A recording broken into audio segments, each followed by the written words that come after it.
BTV 동진의 파야키아 이홍련입니다. 안녕하세요, 이동준입니다. 23,000권의 책에서 뿜어져 하는 방대한 지식, 교양집사 시간입니다. 강남 개발의 역사, 부동산 유튜브로 데뷔하시는 거예요? 아니요. 제가 그쪽으로는 전혀 모르고요. 네. 뭐 도시개발사 이런 데 뭐 관심이 많기도 하고요. 또 이제 서울 지하철 1호선, 2호선 그 핑계 삼아서 서울 지명들의 어떤 역사적인 유래를 저희가 설명한 적이 그렇습니다. 있죠. 특히 2호선. 네. 거기서 사실은 이제 약간 잠실 개발의 역사도 약간 집어넣어서 설명을 한 적이 있는데, 또 강남 자체가 어떻게 개발됐는지를 의외로 모르시는 분들 제일 많고요. 그렇죠. 보통 강남하면은 네. 부동산이나 교육 등으로 좀 관심이 집중돼 있어요. 이제 서울의 구체적인 어떤 지역을 일컫는 말이기도 하지만, 네. 한국 현대사의 힘, 뭐 어떻게 생각하면 한국 현대사의 욕망, 욕망 중에서 이제 뒤틀린 부분도 있을 것이고요. 네. 이런 것들이 가다운 어떤 그런 상징적인 지역명이기도 하다, 이런 생각이 들어요. 그렇습니다. 그 중에서도 강남은 정말 현대사의 얼굴이죠. 네, 그런 측면에서 이제 강남 개발사를 말씀을 드리면, 사실 한국의 현대사가 어떻게 초고속으로 경제가 성장하면서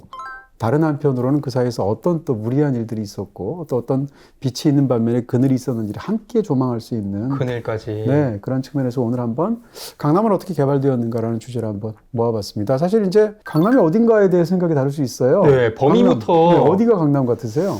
한강 남쪽 아닌가요, 그냥? 그렇게 얘기하면 이제 뭐 양천구라든지 영등포구라든지 동작구나. 강남이면 말 그대로 한강 남쪽이니까 지금 말씀하신 네. 대로 그 지리적으로 이렇게 말할 수도 있겠죠. 일반적으로는 강남 3구로 얘기하는 것 같아요. 쉽게 얘기하면 강남구랑 서초구, 그다음에 이제 송파구까지 넣어서 보통 강남 3구 정도를 강남이라고 말하는 것 같고요. 그렇죠. 제가 좀 오기 직전에 찾아보니까 이 3구에 사는 주민들이 200만 명이 살짝 넘더라고요. 그렇게 많아요. 그러니까 뭐 서울로 본다면 서울 인구의 한 5분의 1 정도가 강남에 산다. 개발 이전의 강남, 아니 1963년 이전까지 강남은 서울이 아니었다면서요? 우리가 강남이 강남 이전이었을 때 어떻게 됐는가? 예를 들면 Once Upon a Time in 강남 뭐 이런 건데요. 옛날 옛적에? 네. 서울은 기본적으로 강북이 중심이었고요. 네. 1963년도에 대대적으로 행정구역을 재편을 했어요. 네.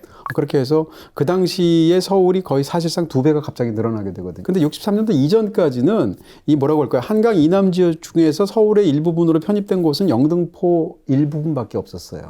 그러니까 사실상 어떻게 생각한다면 강남이라는 말 자체가 거의 존재하지 않았다고 할까? 이렇게 얘기할 수 있을 것 같고요. 네, 그 당시에 이제 영동으로 불렸죠. 그럼 지금 강남 쪽을 이제 옛날에는 이제 여러 가지 이름들이 있었어요. 대표적으로 남서울이라는 이름으로도 불렀고요. 새서울이라는 이름으로도 불렀고, 지금 말씀하신 대로 영동이라는 이름으로 많이 불렸는데, 네. 70년대 강남을 본격적으로 개발할 때 그 개발 프로젝트를 영동 개발 계획이라고 붙였단 말이에요, 정부에서. 영동이라는 말 자체가 영등포 동쪽이라는 뜻이에요. 그 말인즉슨 거기를 일컫는 말이 없고 그냥 거기 영등포 동쪽이라고 해라고 말을 한다는 것 자체가, 야, 영등포가 굉장히, 중심이고. 그렇죠. 별로 안 중요하다는 네. 얘기겠죠. 그 이름이 이제 초기 개발 계획에 이제 많은 부분에서 들어가서, 예를 들면 그 당시에 만들었던 혹은 이전에 했던 뭐 예를 들면 영동여고라든지 영동고등학교, 영동대교 이런 데 이제 이름이 투영되어 있죠. 네. 새서울이나 남서울이라는 것도 좀 오래된 지명 보면 있어요, 그런 데가. 뭐 남서울대학교라는 데도 있고 그렇잖아요. 네네. 지금은 이제 강남이라는 이름이 이런 이름들을 대체해서 사실상 강남으로 다 쓰이게 됐는데, 그런 역사를 대표적으로 보여주는 게 세브란스 병원이에요. 지금 강남 세브란스 병원이잖아요. 그렇죠. 원래 이름은 영동 세브란스 병원이었어요. 개발 이전에 강남은 거긴 뭐였냐라는 건데. 네, 그 땅은 있었을 텐데. 네, 경기도 광주, 경기도 시흥, 주로 이쪽 땅이란 말이에요. 본격적으로 개발되기 이전에는 이쪽이 다 농지였단 말이에요. 주로 과수원들이 많았고. 네, 채소밭들. 그렇죠. 대표적으로 이제 압구정동은 배밭이었어요. 도곡동은 도라지밭이었고. 특산물이었다고 하더라고요. 네. 뭐 잠원동은 잠원동이라는 이름에서 지난번에 설명한 것처럼 뽕나무. 네, 뽕나무나 무밭이었단 말이에요. 그리고 지금도 남아있는 것처럼 서초동은 화훼단지가 있잖아요. 지금도. 네. 이 재배해서 어디에 파느냐? 강북 서울 사람들한테 판 거예요. 그럼 손수레에다 실어요. 재배를 한 다음에. 한강에 도착하게 되죠. 한강 남쪽에. 그러면 나루터에서 배에 싣는 거죠. 다리도 없으니까. 네. 그걸 타고 이제 한강 이북으로 가요. 네. 그렇게 해서 서울에 도착하는 거죠. 거기서 그날 하루 종일 팔아요, 물건을. 그리고 돌아올 때는 서울 주민들이 생산해낸 배설물들을 갖고 오죠. 왜냐하면 걸음으로 써야 되니까. 그걸 다시 배에 싣고 와요. 그리고 나서 이제 과수원을 경영하는 방식, 밭을 경영하는 방식, 이렇게 살았단 말이에요. 상상도 안 가네요, 지금 생각하면. 그렇게 오래되지 않았거든요. 물론 이제 여기 있는 사람들은 다 저를 포함해서 태어나기 이전이긴 한데. 그렇죠. 저도 태어나기 이전이에요. 그럼에도 불구하고. 죄송합니다. 아니, 실제로 이전이에요. 내가 1968년생이니까. 근데 지금은 그렇게 가장 비싼 강남 땅들이 사실은 그런 상황이었었다는 얘기를 할 수가 있을 것 같고요. 1963년도가 되면 편입이 되는데, 편입이 될 때도 거기가 강남구가 아닙니다. 그럼요. 그 당시엔 성동구였어요. 성동구는 지금 네. 강북인데? 그러니까요. 그때 성동구는 지금보다 훨씬 컸고요. 네. 지금 성동구 포함 지금 강남구 일대를 다 성동구라고 말을 했단 말이에요. 근데 그렇게 큰 이유가 그 지역 땅 자체가 덜 중요하다는 뜻이겠죠. 많이 개발되고 사람도 많이 살고 이렇게 되면 아마 분구가 됐었겠죠. 그런 상황에서 1975년도가 되면 성동구의 일부로 남쪽에 해당하는 지역들만 따로 떼어서 강남구라고 지칭하게 돼요. 그러다가 이제 뭐 잘 아시는 것처럼 강동구가 빠져나가고 뭐 송파구 빠져나가고 이런 식으로 해서 서초구 빠져나가고 이런 방식으로 해서 지금처럼 행정구역이 재편이 됐습니다. 자, 이제 본격적으로 강남 개발에 대해서 알아보겠습니다. 강남 개발의 배경, 60년대부터 시작이 되는 거죠. 그렇죠. 네, 이제 보통 60년대 후반부터 본격적으로 이제 7, 80년대라고 할 수 있고, 오늘 하는 얘기는 대부분 다 7, 80년대 얘기입니다. 왜냐하면 강남 개발, 뭐 도시 개발이야 지금도 계속되는 거잖아요. 그렇죠. 그럼에도 불구하고 지금과 같은 강남의 형태가 마련된 건 사실상 70년대, 뭐 80년대 이 정도까지로 보통 얘기할 수 있고요. 강남을 왜 개발했는가를 먼저 얘기할 수가 있어요. 가장 큰 이유는 인구가 너무 늘어나니까. 폭증했죠. 통계를 찾아보면 1920년도에 서울의 인구가 20만 명이었대요. 1965년도에 서울의 인구가 350만이에요. 야, 거의 20배. 그렇게 이제 폭증하게 되니까 당연히 뭐라고 할까요? 한정된 지역에 너무 인구 밀도가 높으니까 뭐 교통부터 시작해서 수많은 문제들이 생기게 되죠. 그러니까 인구를 분산시키는 정책을 쓰고 서울을 넓혀야 되잖아요. 그러니까 당연히 어딘가를 개발해야 되죠. 근데 어디를 개발할 것인가라는 문제가 있을 텐데 파주 같은 데를 개발을 하면 된단 말이에요. 근데 파주 같은 데를 개발하지 않고 강까지 건너서 굳이 강남을 개발했단 말이에요. 왜 그랬을까라는 건데 안보 문제 때문이겠죠. 너무 가깝죠, 북한이랑. 실제로 파주의 전망대를 가면 북한이 보이잖아요. 휴전선부터 시작해서 서울의 최단거리로 오게 되면 40km밖에 안 되거든요. 북쪽으로 뻗어가면 휴전선이랑 더 가깝죠. 결정적으로 한강 인도교 폭파 사건 같은 게 있었잖아요. 북한이 6월 25일 날 1950년도에 남침을 해서 한국전쟁이 터지게 되잖아요. 그랬을 때 인도교니까 이제 사람들이 막 거기를 이제 걸어가기도 하고 차도 지나가기도 하고 이런 상황이었는데 그것을 미리 알리지 않고 워낙 다급하니까 터뜨렸잖아요. 그 상황에서 어떤 트라우마가 있기 때문에 예를 들어서 북한이 남침할 수도 있다. 혹은 남북 간의 군사적인 어떤 충돌이나 전쟁이 일어날 수 있다라는 생각을 갖고 있기 때문에 지금 말씀드린 것처럼 그 한강 남쪽을 더 개발하게 됐다는 것이죠. 개발하기 직전에 어떤 일이 있었는가? 1968년도에 그 유명한 1.1 사태가 있습니다. 김신조 사건이라고도 보통 말을 하는데 청와대를 습격했죠. 네, 북한에서 당시에 이제 박정희 대통령을 암살하려고 한 30명쯤 되는 공작원을 보냈어요. 그렇게 해서 실제로 교전까지 벌여졌었죠. 체포되기도 하고 사살되기도 하는. 그러니까 그야말로 뭐라고 할까요? 당시에 청와대 입장에서는 등골이 서늘한 엄청난 그런 일이었을 거 아니겠어요? 국민들한테도 큰 충격이죠. 그리고 한 70년대 중반쯤 되면 어떤 일이 벌어지냐면 오랜 세월 끌어왔던 그 베트남전이 끝나게 돼서 남베트남이 완전히 패망해서 북베트남의 통일이 되잖아요. 공산화가 되죠. 네. 그런 것들이 약간 당시의 한국 사회에서 어마어마한 충격으로 다가온 거죠. 그렇게 해서 강남 쪽을 집중적으로 개발하게 되는 이유가 되었다. 네. 그 외에 당시에는 이제 군사 쿠데타를 통해서 권력을 갖게 된 정권이잖아요. 굉장히 민주화 시위가 많잖아요. 민주화 시위를 주로 주도한 것은 이제 학생들이 많았잖아요. 예전에는 고등학생들도 시위 많이 했단 말이에요. 이런 사람들이 상대적으로 4대문 안에서 시위를 많이 하게 되니까 4.19는 말할 것도 없고 64년도에 있었던 무슨 6.3 항쟁 같은 것도 마찬가지죠. 그러다 보니까 강남으로 분산시키는 거죠. 네, 상대적으로 시위 덜 하라고. 또 한 가지는 새로운 땅을 개발해야 돈이 생기잖아요. 정치 자금. 정치 자금을 포함한 뭐 일반인들도 투기를 해서 돈을 벌잖아요. 네. 나쁜 거지만. 부동산 투기라는 사람들의 욕망하고도 관련이 되어 있죠. 이 모든 것들이 연결이 되어 있어서 강남이 개발되었다라는 거죠. 네. 강남 개발이 사실은 모두 다 나쁜 의도로 되었다는 건 전혀 아니고요. 당연히 도시 팽창하는 역사에서 예를 들면 그 많은 사람들이 다 어디 살고 어디에서 거주하고 어떻게 다니는지를 해결해 줘야 되잖아요. 순기능이 당연히 있었을 것이고 반면에 그 뒤안길에는 굉장히 안 좋은 그늘도 있었다라는 것을 모두 짚어주는 방식으로 얘기할 수밖에 없다. 이런 말씀입니다. 자, 세 번째입니다. 한남대교와 경부고속도로. 한남대교는 경부고속도로의 관문이 되기도 하는데요. 운전하시는 분들이라면 한남대교 건너가면 자연스럽게 부산 갈 때 혹은 대전이나 대구 갈 때 경부고속도로로 들어가게 되죠. 네. 그렇게 된 게 우연이 아니고요. 한남대교를 건설한 것과 경부고속도로를 건설한 것은 강남 개발사에서 가장 중요한 두 사건이라고 말할 수도 있을 것 같아요. 한남대교가 완공된 것은 1969년도고요. 네. 그 다음에 경부고속도로가 완공된 것은 1970년도입니다. 1년 차이. 거의 사실상 이 프로젝트가 겹쳐 있다고 말할 수 있을 것 같아요. 네. 먼저 한남대교를 말하기 위해서는 아까 말씀드린 것처럼 지금은 한강에 다리가 몇 개예요? 엄청 많잖아요. 30개 정도 되죠. 근데 그 당시에는 한남대교를 건설하기 직전까지는 한강에 다리가 2개밖에 없었어요. 제1 한강교, 제2 한강교, 양화대교. 네. 그래서 그 당시에는 한남대교를 지을 때 한남대교라고 말 안 했고요. 제3 한강교라고 했어요. 네. 그래서 뭐 굉장히 과거에 유명한 가수 중에 하나인 혜은이 씨라고 있잖아요. 부를 수밖에 없네요. 강물은 흘러갑니다. 그 말을 또 어떻게 하세요? 네. 65년도에 두 번째 다리인 양화대교를 만드는 건데요. 제2 한강교. 양화대교를 만든 것은 개발 목적이라기보다는 군사 목적이었어요. 그다음 안보 목적이었어요. 그리고 나서 이제 본격적으로 강남을 개발해야 되는데 이쪽이 다 논이고 밭이고 뭐 이런 곳이잖아요. 네, 저지대 습지기도 하고. 거기에 이제 900만 평이 넘는 어마어마한 땅을 개발하는데 그걸 이제 다리를 내는 거죠. 네. 다리를 내면서 동시에 또 국토 개발까지 이어져야 되니까 경부고속도로를 만들게 되죠. 서울의 북쪽에 전통적인 서울에 사는 사람이 부산을 한번 간다고 생각해 보세요. 한남대교를 건너겠죠. 네. 그런 상태에서 건너자마자 경부고속도로를 타겠죠. 그렇게 해서 대전 거치고 대구 거치고 그리고 부산을 가지 않겠습니까?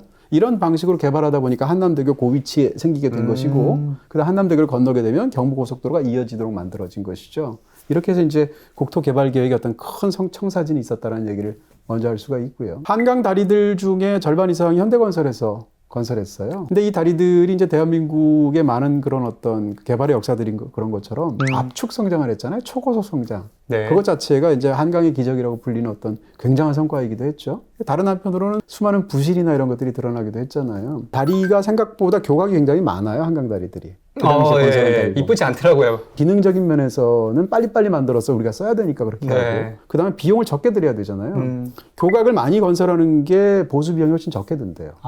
그런 이유가 있다고 하고 네. 또 안보적인 이유도 있다고 하는데 또 한 가지는 경부고속도로입니다. 경부고속도로는 당시에 박정희 대통령이 64년도에 서독을 방문해요. 근데 가서 너무 놀란 거예요. 오토반을 본 거죠. 우리나라에도 이런 걸 만들어야겠다라고 생각을 하게 되고 3년쯤 지나서 1967년도가 되면 대통령 선거에 나서는 입장에서 대선 공약으로 내걸어요. 경부고속도로를 건설하겠다.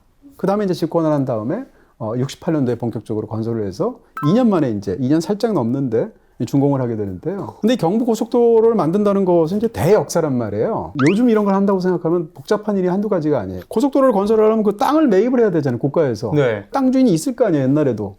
그것을 다 흥정을 하거나 무슨 계약을 하거나 설득을 하거나 해서 매입하는 정당하게 값을 지불하는 이런 과정이 필요할 텐데 당시는 그런 사회가 아니었던 것이죠. 사실은 강남 개발의 역사는 어떻게 생각하면 절차상의 어떤 민주화라든지 네. 혹은 적법성이라든지 이런 것들을 충실히 따졌더라면 이렇게 개발될 수가 없었어요. 그 시대에는 워낙 좀 포괄적인 부분들도 있었고 근데 그런 상황에서 뭐라고 할까요? 이 토지들을 그 고속도로를 건설하기 위해서 매입하는 과정이 한 달밖에 안 걸렸다는 거예요. 경부고속도로는 건설 비용보다 보수 비용이 수십 배예요. 왜냐하면 얼마나 네, 부실 공사를 만들었기 때문에 계속 이제 도로에서 뭐가 문제가 생기고 하면 다시 그걸 또 수리해야 되잖아요. 이런 과정에서 있었는데 그럼에도 불구하고 경부고속도로가 이 산업적으로 경제적으로 굉장히 큰 영향을 한국에 미친 것도 사실이겠죠. 이런 양자 측면이 모두 있다. 강변북로는 마포구에서 남양주까지 28km, 강변 남로라고 할 수 있는 올림픽대로는 네. 강서구에서 강동구까지 42km더라고요. 잘 설명해 주셔서 감사합니다. 서울의 중심을 네네. 뚫고 가는. 한강을 끼고 있다는 것은 어떻게 생각하면 서울의 굉장히 큰 축복일 수도 있을 텐데 그럼에도 불구하고 서울 지도를 딱 보면 한강이 정확하게 서울을 반분하고 있잖아요. 양분하고 있잖아요. 이런 상황에서 한강 위와 한강 아래에 서울의 가장 중요한 도로로 말하는 게 사실 이 강변북로하고 올림픽대로잖아요. 강변북로와 올림픽대로는 원래 도로로 만들려고 했던 게 아니라 제방을 쌓으려고 했던 거예요. 한강이 지금은 약간 900m 정도로 폭을 넘지 않도록 통제가 돼 있어요. 근데 예전에는 한강이 비가 많이 오고 홍수가 지면 2000m까지 강폭이 늘어난단 말이에요. 그 비가 안 오잖아요. 50m에서 100m까지로 줄어든단 말이에요. 그러니까 어떻게 되겠어요? 주변에 있는 주민들 같은 경우에는 수 없는 물 피해라든지 뭐 홍수 피해 혹은 정반대로 가뭄 피해 같은 게 있겠죠. 그래서 이제 대대적으로 한강에 대해서 치수 작업을 할 수밖에 없을 텐데 61년도에 제1차 한강 개발이 있었고요. 그 다음에 70년대가 오게 되면 제2차 한강 개발이 있게 됩니다. 네. 한 20여 년 걸치는 세월 동안에 제방을 쌓고 여러 가지 어떤 방법들을 했겠죠. 처음에는 제방을 쌓았는데 이 제방을 쌓은 곳이 이제 뭐라고 할까요? 개발의 역사랑 이어지게 되면서 제방을 도로로 바꾼 거예요. 그리고 그 뒤에 그 인근 지역들을 택지로 개발을 하죠. 매립해서. 네. 매립을 하기도 하고 뒤에 있는 땅들이 원래 있기도 하고 이런 네. 여러 가지 방식을 쓰게 되는데 지금 보게 되면 아파트들이 엄청난 한강변에 대단지들이 있단 말이에요. 아, 조망 좋은. 네. 조망이 좋다고 말할 수 있을 것 같은데 조망권이라는 건 있겠지만 강이라는 것은 기본적으로 이 도시나 혹은 그 인근에서 살아가는 사람한테는 생활 터전이잖아요. 한강처럼 한강에 서울에 사는 시민들 입장에서 접근하기가 어려운 강이 드물어요. 아, 그러네요. 왜냐하면 강변북로가 있고 올림픽대로가 네. 있으니까 이 사이를 뚫고 가려면 무슨 예를 들면 터널로 간다거나 뭐 이런 방식으로 해서 둔치로 같은 데 밖에 갈 수가 없겠죠. 이런 어떤 여러 가지 문제들이 있어서 지금 한강은 조금 전에도 조망권이라 말씀하셨는데 강 자체가 뭐라고 할까요? 거의 관상의 대상이에요. 보고 즐기는 정도이지 멀리 있는 거예요. 어떻게 생각하면 한강과 더불어 살 수 있는 서울 시민의 어떤 그런 생활 환경이 사실상 이런 개발 환경 때문에 완전히 유리가 되었다. 요즘 핫한 챗GPT로 광고를 만들어 볼게요. 경품 혜택에 몰빵하기 위해 광고는 싸게 만들기로 했묘. 광고가 담아야 할 내용을 입력해 보죠. 개면연 새 출발 이벤트를 알리고 SK 브로드밴드 장점 어필하고 농담 넣어 재미있게 해줘. 결과물을 볼까요? 개면연에 놓치면 안 되는 최고의 시발 이벤트. 토끼보다 빠른 인터넷과 토끼 번식량처럼 신작이 늘어나는 BTV를 신규 가입하고 4천만 원 상담의 경품까지 받아가세요. 이상하지만 광고 끝. 자세한 내용은 고정 댓글을 클릭해주세요. 5번째, 권력과 부동산 투기. 자, 이제 힘과 욕망에 대한 어떤 스토리가 있을지 한번. 당연히 새로운 땅을 개발하게 되면 개발을 통해서 이익을 보는 사람들이 생기게 되죠. 네. 그리고 그런 과정에서 이제 투기를 하는 사람들도 있고. 근데 굉장히 독특하고도 흥미롭기도 하고 황당하기도 한 것은 이제 권력이 부동산 투기를 했다는 거예요. 그 당시에. 네, 이 얘기를 이제 설명하지 않을 수밖에 없을 텐데요. 부동산이 새롭게 농지인 땅들을 막 개발하면 당연히 땅값이 올라가지 않습니까? 그런 상황에서 싼 값의 땅을 그것을 개발 정보를 미리 알고 사서 비싼 값에 팔면 누구나 차익이 있을 수 있잖아요. 아, 매매 차이. 당시의 권력기관들, 네. 권력자들, 그 다음에 공무원들, 그 다음에 건설사들 이런 그 서로 다른 부류들이 결합이 되어서 유착을 이걸 해서. 굉장히 조직적으로 해서 실제로 굉장히 많은 차익들을 거두게 되었다 이런 얘기인데요. 네. 강남을 개발하면 국가기관 중에서도 일부분은 강남으로 이전할 거 아니에요. 대표적으로 상공부가 이전을 해야 됐거든요. 뭐 대법원, 검찰청도 있죠. 그 당시에 제일 중요한 건 일단 상공부였었고요. 상공부라면 지금은 뭐 기재부겠죠. 기재부를 이제 강남 쪽으로 옮긴단 말이에요. 지금은 이제 다시 또 세종시로 갔지만 옮기는 과정에서 부지가 있어야 되잖아요. 네. 그러니까 부지를 새로 매입해야 되는 필요가 있었고 또 어떤 문제가 있었냐면 1971년도에 대선이 있었단 말이에요. 대통령 선거를 하려면 자금이 들잖아요. 필요하겠네. 그걸 이제 부정한 방식으로 모은다는 게 문제인 거겠죠. 당시에 대통령 경호실장에 박종규라는 사람이 있었어요. 네. 1970년도에 있었던 일이고 이 얘기 자체가 유화 감독의 강남 1970이라는 영화를 보시면 이 얘기가 나와요. 아, 정말 생생하죠. 네. 그리고 이제 역사적인 자료로 이제 증언한 자료들 같은 것이 남아 있어서 말씀을 드릴 수 있고 저는 이제 책에서 본 걸 말씀을 드리는 건데 당시에 도시계획 그 국장인 사람이 나중에 증언을 한 내용이에요. 1970년에 어느 날 이제 강남을 한참 개발하고 있는 일을 본인이 하고 있겠죠. 박종규 경호실장이 찾아왔다는 거죠. 그렇게 해서 강남에 땅을 사려고 하는데 어디가 제일 좋은가를 물어봐요. 그리고 돈을 갖고 왔어요, 이 사람이. 얼마를 갖고 왔냐면 5억 5천만 원을 당시 돈으로 갖고 왔다는 거죠. 5억 5천만 원이 당시로서는 어마어마하게 많은 돈이란 말이에요. 그랬을 것 같네요. 근데 이게 개인 돈이 아니에요. 네. 그 돈을 마련한 곳은 청와대, 그리고 상공부의 자금이란 말이에요. 그러니까 국장 입장에서는 가장 좋은 땅이 당시에 많이 오를 것 같은 땅이 탄천 서쪽이라고 말을 했대요. 탄천 서쪽이 지금 보면 완전히 강남구잖아요. 네. 그 당시에는 제대로 개발이 안 됐던 것이죠. 그래서 그 돈을 주면서 사달라고 얘기를 했대요. 그래서 5억 5천만 원을 가지고 이 국장이 이리저리 해가지고 25만 평을 사요. 어마어마하죠? 네. 그리고 정확하게 1년 뒤에 그 땅을 팔아요. 얼마에 팔았냐면 20억으로 팝니다. 4배, 1년 만에. 1년 만에 4배가 된 거죠. 15%. 근데 그때 20억을 지금 물가로 추산한 것이 역시 책에 나와 있는데 5천억이라고 하죠. 불과 1년 만에 청와대와 상공부에서 마련한 자금으로 수천억 원의 이익을 간단하게 얻은 거죠. 권력자 입장에서 본다면 어디 땅을 개발할지 이런 걸 다 알잖아요. 노른자 땅을 쉽게 매입할 수 있잖아요. 매입은 누가 해요? 본인이 직접 할 수는 없잖아요. 그러니까 공무원이 그것을 다 아는 사람이 매입해주죠. 손이 되어서. 그 다음에 매입을 한 다음에 어떻게 하느냐? 서울시에서 다 개발하잖아요. 강남이니까. 그러니까 서울시에서 그쪽이 혜택이 되는 정책을 개발해서 발표해요. 그럼 땅값이 오르겠죠? 설계가 아주. 네. 그런 다음에 그 땅을 팔아요. 네. 그렇게 해서 차익을 거두는 방식을 쓰면 그 다음에 뒤늦게 민간 투기업자들이 달려들겠죠. 땅값이 막 오르니까. 그럼 그들은 이제 2차적으로 또 이익을 보겠죠. 이런 방식으로 강남에서 부동산 투기가 국민적인 어떤 열풍이 불면서 굉장히 어두운 구석들을 드러나게 되는 것이죠. 그늘이라 볼 수 있네요. 강남이 본격적으로 이렇게 투기하는 내용을 보면 그 수치를 보면 정말 믿어지지 않을 정도인데 1960년대 초반과 개발하기 한참 전이죠. 그러니까 강남이 이전에. 그 다음에 1970년대 말 한 20년 사이에 강남의 땅값이 얼마가 변했는가? 1000배 정도 뛰었대요. 근데 당시에 강북은? 네, 강북이 예를 들어서 신당동 네. 같은 곳 대표적으로 네. 후암동 이런 곳을 땅값이 얼마 올랐는가? 10배 올랐대요. 그러니까 100배 차이요? 그때는 지금보다 정보도 오픈 안 되어 있었기 때문에 그렇게 더 극적인 결과가 나왔던 것 같아요. 그렇죠. 여기는 다 무밭이고 여기는 뽕밭이고 여기는 배밭인데 어디가 개발될지 어떻게 알겠어요? 네.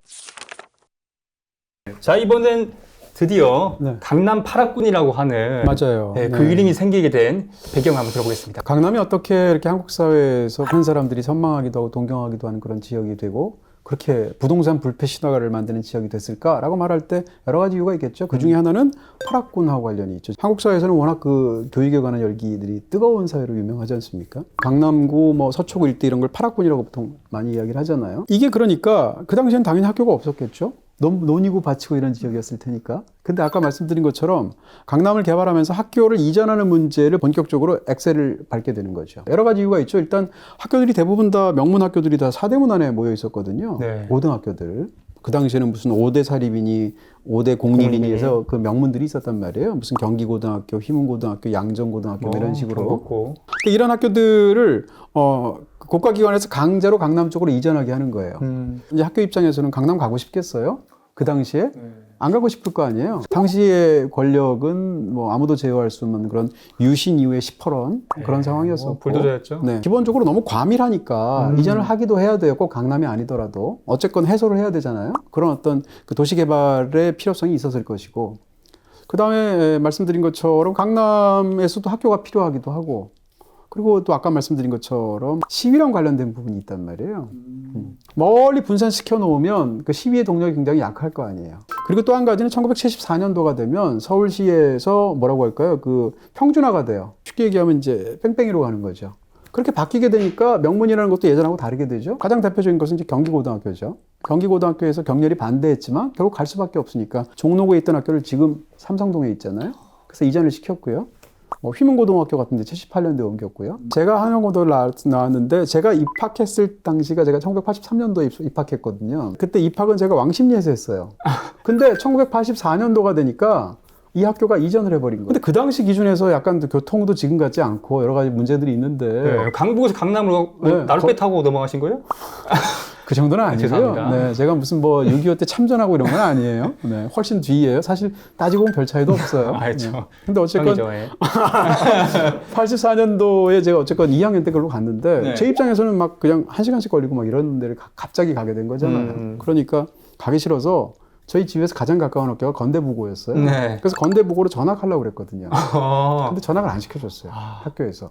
그래서 다닐 수밖에 없었고 체육 시간 그 당시에 또 교련이라는 게 있었잖아요. 그쵸. 체육 시간 교련 시간 되면 수업을 안 해요. 뭘 했냐면 운동장에 풀 뽑기. 아. 개발한 지가 얼마 안 됐으니까. 돌 그쵸. 고르기. 그러니까 그런 일들이 굉장히 안 좋은 기억으로 남아있는데 그 당시에 그게 정확하게 어떤 내막인지 몰랐죠. 지나고 나니까 이런 역사 속에서 이제 그런 일들로 포함이 되었던 거죠. 1984년도 얘기니까. 이런 방식으로 70년대 중반부터 80년대에 걸쳐서 수많은 학교들 이전시키는데 대학도 마찬가지였거든요. 네.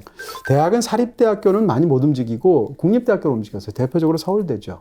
그리고 서울교대로 움직이게 됐는데 서울대도 강제로 옮긴 거예요. 대학로 있잖아요. 네. 거기가 대학로가 서울대라는 거 알아요? 몰랐어요. 대학로가? 많은 사람들이 몰라요. 성균관 대학교랑 가까이 있어서 대학로라고 부른다고 생각하지만 네. 그게 아니고 그 대학로가 있는 동숭동을 비롯해서 서울 곳곳에 서울대학교가 있었단 말이에요. 그래서 대학로라고 지금도 부르게 되는 건데요. 어쨌건 그 상황에서 관악산 기슭으로 멀리 있는 서울에 뭐 강남구 서초구는 아니지만 관악구로 서울대를 보내게 되죠. 근데 이 서울대가 지금도 보면 완전히 관악산 기슭도 기슭이지만 처박혀 있어요. 위치가 넓긴 하지만. 여기서도 멀고. 네. 제가 대학을 처음 들어가는데 네. 처음 이제 그 입학하기 전에 대학을 갈 일이 있어서 간단 말이에요. 행정 때문에. 서울대를 처음 가니까 전철을 어디서 내리냐? 서울대 입구역에서 내리죠. 이름이 서울대 입구역이니까. 그 내려서 서울대 입구에서 정문까지 걸어가는데 어마어마하게 먼 거예요. 고개를 넘는데 고개 자체가 엄청나게 네. 멀고. 전철에서도 이렇게 멀게 설계를 했단 말이에요. 왜냐하면 접근하기 어렵게.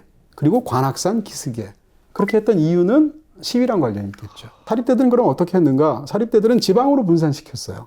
아, 그렇죠. 네. 분교. 그래서 그전에는 없었는데, 뭐라고 할까, 지방 캠퍼스들이 생기게 됐죠. 네. 경기도 쪽으로 가게 된다든가, 이런 방식으로 해서, 사실은 여러 가지 이유가 있죠. 거기에도 물론, 좋은 뜻도 있을 수 있죠.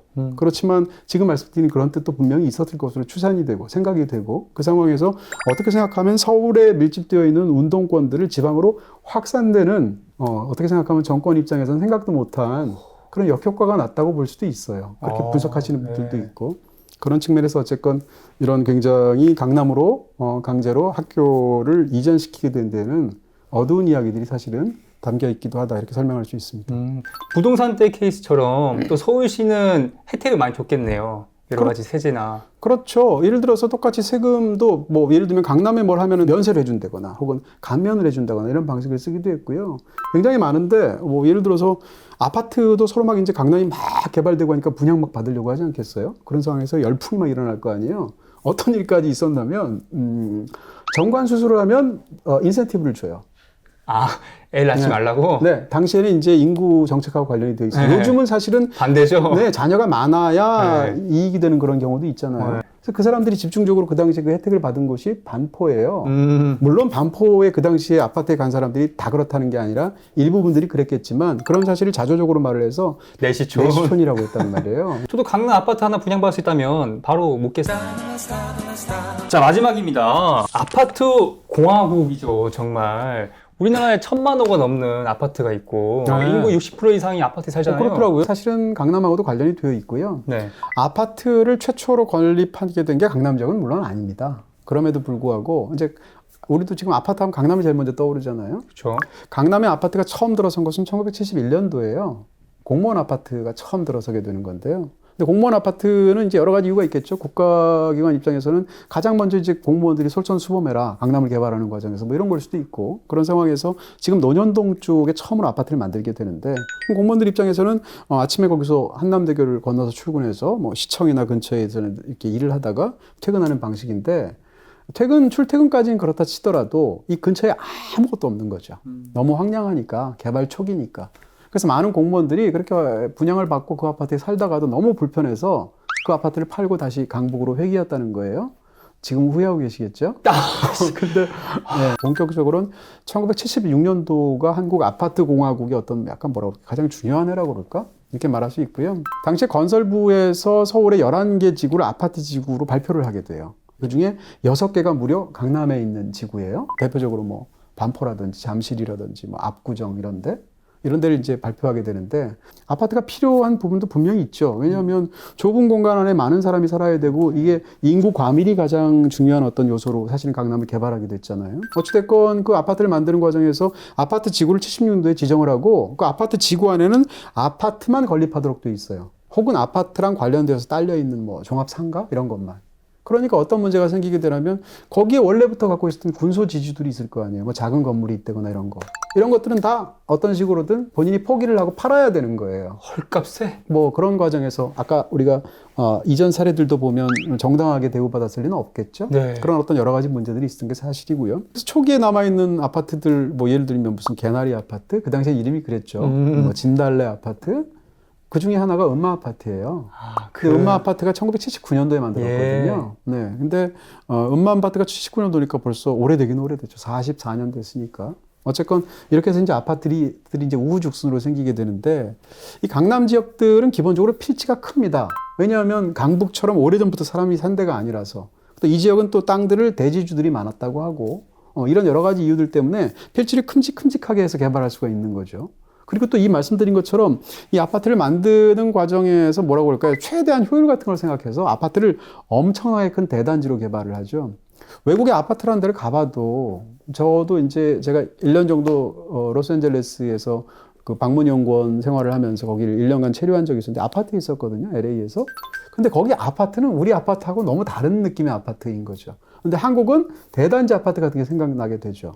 그래서 이것이 뭐라고 할까요? 이게 근린주구 개념이라고 하는데 도시개발에 있어서 한 단지 안에서 모든 걸 다 해결할 수 있는 개념으로 개발을 했어요. 노인이라던가 뭐 주부라던가 어린이들 이런 사람들은 단지 안에서 나가지 않고 모든 걸 안에서 해결할 수 있는 구조. 마트에 공원에 뭐 경로당에. 그렇죠. 네, 뭐 다 있는 거죠. 그런 방식으로 개발을 했거든요. 거기에 장점도 있었겠지만 단점들도 생기게 되는데 예를 들어서 유현준 교수 책 같은 걸 보게 되면 예를 들면 걷고 싶은 도시의 거리가 있고 아닌 거리가 있다는 거죠. 걷고 싶은 도시의 거리는 기본적으로 블록이 작아요. 한 블록. 모퉁이가 많아요. 그래서 블록이 작은 모퉁이가 그만큼 단위 거리마다 많아지겠죠. 그 다음에 건물 안에 출입구도 많아요. 그렇게 하다 보면. 그러니까 출입구가 많고 모퉁이가 많고 이래야 이 거리를 걸을 맛이 나는 그런 도시가 된다는 거죠. 근데 강남은 기본적으로 블록이 어마어마하게 넓어요. 테헤란로 쪽을 가시게 되면 네. 도로도 넓지만 건물 자체도 굉장히 위압적으로 한 블록이 넓어요. 그런 상황에서 모퉁이는 적을 거 아니에요. 숫자가. 그다음 건물 안에도 출입구도 적을 거 아니에요. 발 디딜 데가 없어요. 밀도라는 측면에서도 그렇지만 이런 개발의 어떤 그런 기본 구조나 이념이라고 그럴까요? 이런 부분들 때문에 상대적으로 걷기 싫은 그런 도로가 되고 거리가 되고 도시가 되었다라는 이야기를 하고 있단 말이에요, 책에서.